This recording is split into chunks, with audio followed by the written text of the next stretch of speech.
chers élèves du secondaire 1, je me sens comblé ce matin de satisfaction, rien qu'à me retrouver en face de vous pour continuer avec notre cours de Bible que vous aimez tant. Bonne audition et que le Seigneur vous bénisse. Dans le cadre de la reprise des cours, nous avons en introduction le thème que nous vous présentons au tableau, c'est la Bible. Quand je vous dis thème, c'est-à-dire la matière dans laquelle nous travaillons, c'est la Bible. Et à l'intérieur de ce thème, nous avons des notions à voir. Et comme notion que nous allons aborder ce matin, c'est l'homme et le péché. Cependant, je tiens à vous faire remarquer que durant le cours, nous n'allons pas pouvoir abonder sur le péché, sauf que nous allons développer en particulier l'homme et seulement introduire le péché. Et le péché fera l'objet de notre deuxième cours. Comme objectif, je tiens à voir avec vous comme grand point l'origine de l'homme. Deuxième grand point, ce sera qu'est-ce que l'homme? Qui est l'homme? Et troisième grand point, ce sera l'état originel de l'homme. Je ne dis pas état original, mais je dis état originel, c'est-à-dire depuis l'origine de l'homme, comment il est.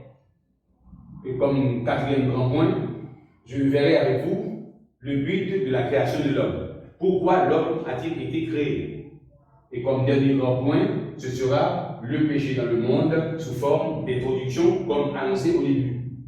Et finalement, comme conclusion, vous aurez avec moi des questions à répondre, on va préparer, et ce sera ça comme que vous aurez comme devoir à la maison et à remettre à l'école par l'intermédiaire de vos parents. Maintenant, entrons d'emblée dans l'introduction. L'origine de l'homme. Nous disons que, sous forme de questionnement, d'où vient l'homme? Qui côté l'homme a sorti? Comment l'homme nous fait paraître à l'existence? L'homme est une créature issue, c'est-à-dire sortie, issue, provenue, sortie de la volonté de Dieu. C'est Dieu qui a bien voulu, parmi tous les éléments de sa création, de créer l'homme.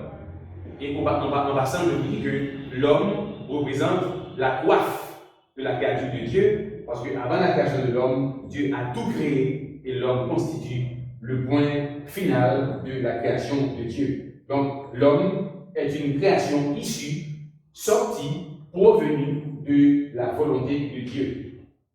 Dieu le forma de la poussière de la terre, c'est-à-dire Dieu a pris de la terre et il a donné à la terre une forme, la forme que nous avons aujourd'hui. Et en tant que terre, elle n'avait pas de vie, cette forme. Maintenant, pour pouvoir lui infuser la vie, Dieu a insufflé dans la partie considérée comme partie narine, comme organe respiratoire de l'homme, Dieu a infusé dans ses narines le souffle de vie. Et la Bible dit que l'homme devient depuis un être vivant. Dieu le forma de la poussière de la terre et il souffla dans ses narines son souffle de vie. Et l'homme devient une âme vivante. Une âme vivante. C'est-à-dire une âme dans laquelle il y a vie. Autrement dit, la masse de terre formée n'avait pas de vie. Elle ne pouvait même pas bouger. Mais après sa formation, Dieu y a ajouté le souffle de vie, selon que nous le dit dans Genèse, chapitre 1, verset 27, que nous n'aurons pas le temps de procéder à la lecture, que vous ferez également à la maison. Maintenant, deuxième grand point, c'est qu'est-ce que l'homme? Qu'est-ce que l'homme? Qui ça l'homme? L'homme est un être trichotomique. Trichotomique. C'est un mot composé, donc tri signifie droit, tri signifie droit, et kotoma, qui signifie partie. Qui signifie partie. Trichotoma signifie partie. Donc l'homme est un être trichotomique, je pourrais dire comme synonyme, l'homme est un être tripartite. L'homme est un être tripartite, c'est-à-dire composé de trois parties. L'homme est composé du corps, il est composé d'une âme et il est composé de l'esprit. Et dans 1 Thessaloniciens, chapitre 1er, 1 Thessaloniciens chapitre 5, le verset 3e, l'apôtre Paul nous le rappelle bien, lorsqu'il nous dit que tout votre être, à savoir l'esprit, l'âme et le corps, soit conservé irrépréhensible à l'avènement du Seigneur Jésus-Christ. Alors, au niveau de la psychologie de l'homme, il y a des contrevenants qui prônent eux-mêmes que l'homme est de préférence un être dichotomique, c'est-à-dire contenant deux parties. À savoir, ils font savoir que l'âme et l'esprit constituent une même partie. Moi-même, je dis non. Raison. C'est parce que l'âme et l'esprit, les deux ne remplissent pas la même fonction. D'ailleurs, si l'âme est constituée, selon les chercheurs, si l'âme constitue et le centre de réflexion, le centre des sentiments, c'est le centre des désirs, c'est le centre de la volonté, tandis que l'esprit, lui, il constitue le guide de l'âme. Donc voilà pourquoi l'âme ne saurait être assimilée à l'esprit. D'où, effectivement, selon que l'apôtre Paul le mentionne, l'homme est un être trichotomique. Alors, en disant que l'esprit et l'âme constituent une seule et même partie, je dis encore non. Parce que âme et esprit, si l'homme était composé de 4 parties, on dirait que l'homme est composé de l'âme du corps, de l'âme, de l'esprit et de la 4e partie. Ici, nous avons une suite. Nous avons une énumération. C'est pourquoi, à la fin de l'énumération, l'auteur a ajouté « et ». C'est parce que l'âme et l'esprit sont deux parties totalement opposées l'une à l'autre. Maintenant, et le troisième grand point, état originel de l'homme. Comment l'homme était au départ? L'homme a été créé bon et parfait. L'homme a été créé bon, c'est parce qu'il n'avait pas en lui aucun sentiment de méchanceté, aucun sentiment de dureté, aucun sentiment de criminalité, aucun sentiment aucun sentiment de criminalité, aucun sentiment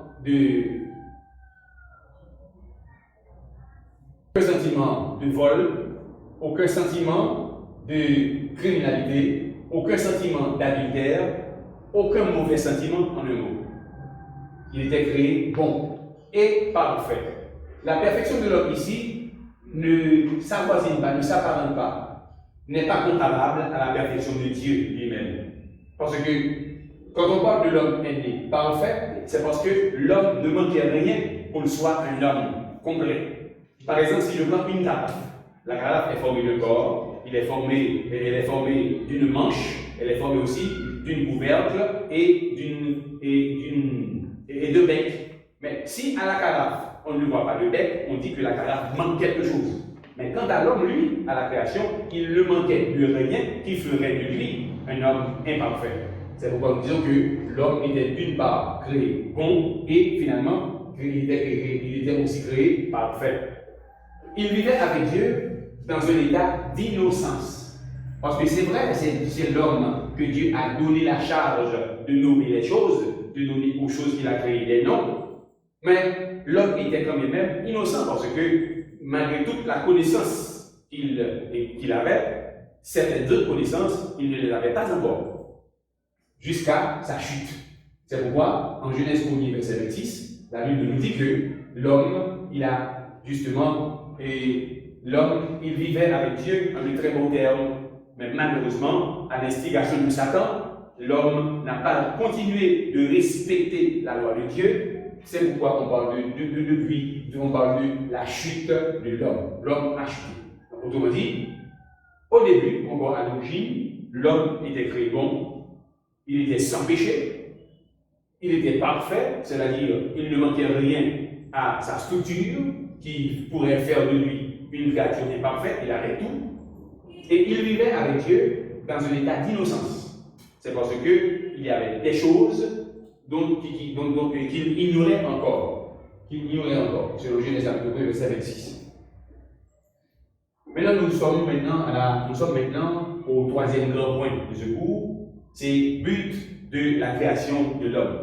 Pourquoi Dieu a-t-il créé l'homme? Pourquoi Dieu nous a-t-il créés? Dieu, chers élèves, a créé l'homme dans le but ultime, c'est-à-dire dans le seul but de l'adorer. Selon Ecclésiaste, chapitre 12, le verset 15e, que vous pouvez vérifier dans votre Bible. Dieu a créé l'homme dans le but ultime de l'adorer. Étant arrivé ici, nous passons au dernier point qui va annoncer le nouveau chapitre. C'est le péché dans le monde. Maintenant, nous nous posons la question, comment le péché est-il entré dans le monde? Ici, je tiens à faire pour vous une remarque entre le péché et le mal. Si Adam a commis le premier mal, mais il faut comprendre, a commis le premier péché, mais il faut aussi comprendre que Satan a commis le premier mal. Et je vais établir pour vous un distinguo entre le mal et le péché. Le mal, c'est la révolte contre la souveraineté de Dieu. D'après l'histoire de la Bible, Lucifer, le plus grand ange, le plus puissant ange de la création de Dieu, il avait voulu monter son trône au-dessus du trône de Dieu. Et depuis, Dieu l'a précipité du ciel en bas. Et regardez bien, l'intention de Satan était si grave que depuis sa précipitation, Dieu n'a pas procédé à un plan de rédemption pour Satan et pour les anges qui le suivaient. C'est parce que ce que Satan a fait, ce que Satan a commis était gravissime, était très grave. C'est pourquoi on parle du mal. C'est le premier mal. Maintenant, le premier mal va accoucher le premier péché. Comment le premier mal va-t-il accoucher le premier péché? C'est parce que Satan va pousser l'homme, dans sa bonne relation avec Dieu, à désobéir à la voix de Dieu. C'est pourquoi nous disons que, à cause de la désobéissance du premier homme, Adam, c'est ça le péché. Et par définition, selon 1 Jean chapitre 4, verset 3, la Bible dit le péché, c'est la désobéissance à la loi de Dieu. Et vous allez comprendre quelle est cette loi de Dieu. Quelle est cette loi de Dieu? En Genèse chapitre 2, du verset 15 au verset 17e, Dieu a dit à l'homme, voici tous les arbres que j'ai plantés dans le jardin. Vous pouvez en manger de tous. Mais quant à l'arbre de la connaissance du bien et du mal, le jour où vous en mangerez, le jour où tu en mangeras, tu mourras. Alors ici, Dieu n'a pas envisagé la mort définitive, mais il a plutôt envisagé la mort spirituelle, ce qui pourra faire le débat dans un autre cours. Donc nous disons, en termes de résumé, que à cause de la désobéissance du premier homme, Adam a la loi de Dieu.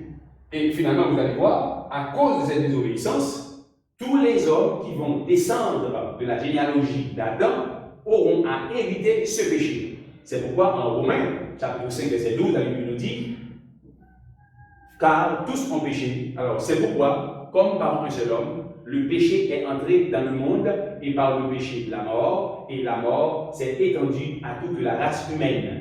Et vous allez voir en Romains chapitre 3, verset 23, l'apôtre Paul continue de dire car tous ont péché et sont privés de la gloire de Dieu. Privé de la gloire de Dieu veut dire privé de la présence de Dieu, privé des bénédictions de Dieu, privé des atouts de Dieu, privé de la bonté de Dieu. Et c'est pourquoi, dans cet état, vous allez voir, l'homme va devoir chercher à se réconcilier avec Dieu afin de retrouver sa position première. Nous passons maintenant à la troisième grande phase, qui n'est autre que les questions à préparer et qui vous servira de devoir.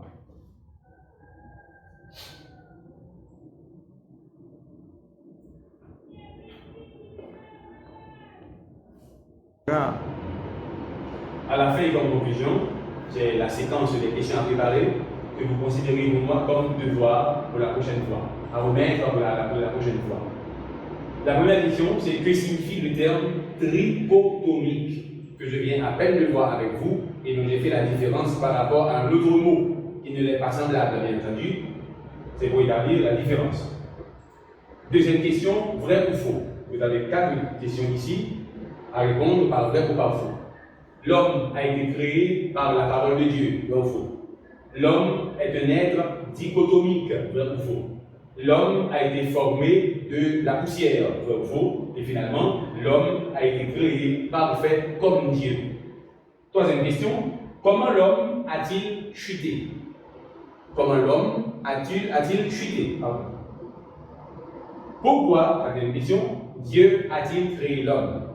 Pourquoi Dieu a-t-il créé l'homme? Et finalement, la dernière question, pourquoi dit-on que nous sommes tous des pécheurs? Si le père est avocat, les enfants sont probablement des avocats. Si la mère est couturière, les enfants seront probablement des couturières. C'est comme une espèce de héritage, de descendance. Maintenant, je vous donne la boule. Pourquoi dit-on que nous sommes tous des pécheurs? Merci de m'avoir suivi. Rendez-vous pour la prochaine fois sur la même chaîne du Collège. Merci encore.